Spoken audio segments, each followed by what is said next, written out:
That's right. Yeah, so my name is James Wilcox, and I've been singing in the choir for 7 years. And what part do you sing? I sing bass in Decani.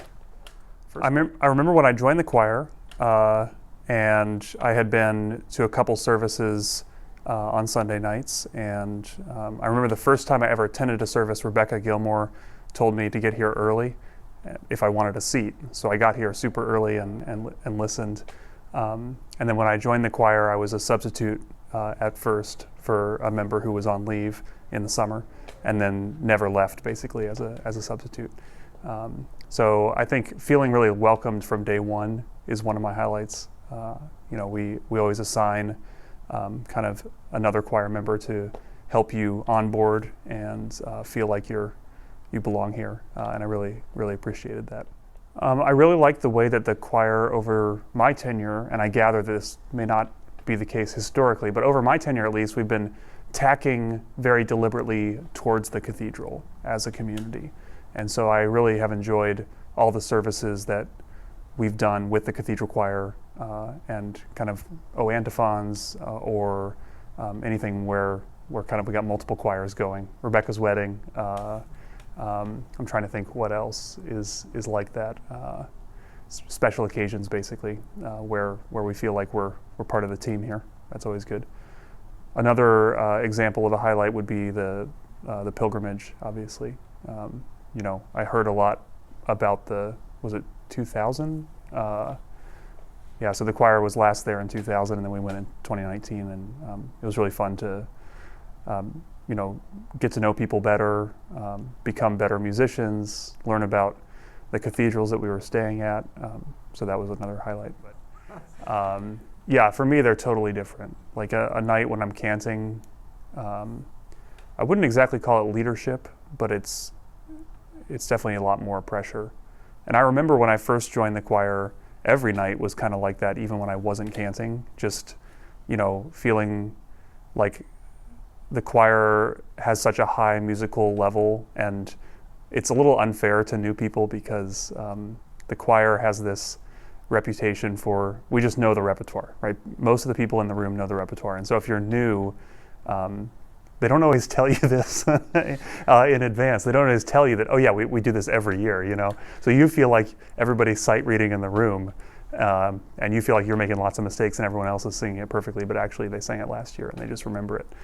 So I remember feeling that way just as, on a normal night, but now I sort of feel that way on a canting night. It's like I feel it's definitely a little high strung when I'm canting. So I really appreciate, it makes me appreciate more the nights when I'm not canting, because I get to pray a little more deeply and actually relax into it, self in trouble. So there was a night in particular where I had not practiced that transition as a cantor and ended up sort of just wandering around, and the choir saved me, after I didn't really intone the nunk. No amount of fixing in post could do. No, that was just some vocal wandering there. As the pandemic wore on, I definitely missed the big group. And I know I talked about this a little bit at our community meeting the other night, but thinking about what it's like to pray the office with 24 or 25 singers instead of 4 singers, you feel much more defended. You feel like you're part of the group, and it's the group praying more than 4 individual singers praying. Sure. Yeah, and I think like that goes even further, right? So one of my favorite parts about this choir kind of broadly is that the fact that the turnover is so low, people stick around for half a century in a lot of cases, right? Which is a long time to be in a choir. And at any given time, there's probably at most 5 people who think of themselves as new, right? And so, we'll look at the repertoire for a particular night, and at least 3/4 of the room has sung it before and remembers it. And so even for the new folks, they can kind of blend in, and when they realize they're about to make a mistake, they can just not sing, and it's going to be fine.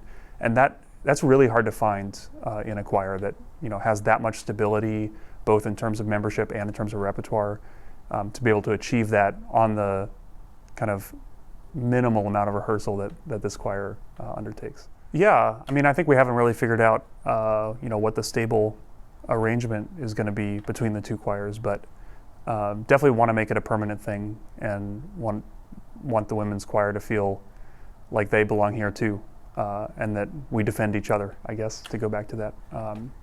Yeah, I don't know exactly how it's going to work out, but I think, making it a regular occurrence and putting it on the calendar is a good start. Well, I'm young. I'm only 7 years in, so I'm looking forward to being one of the old timers.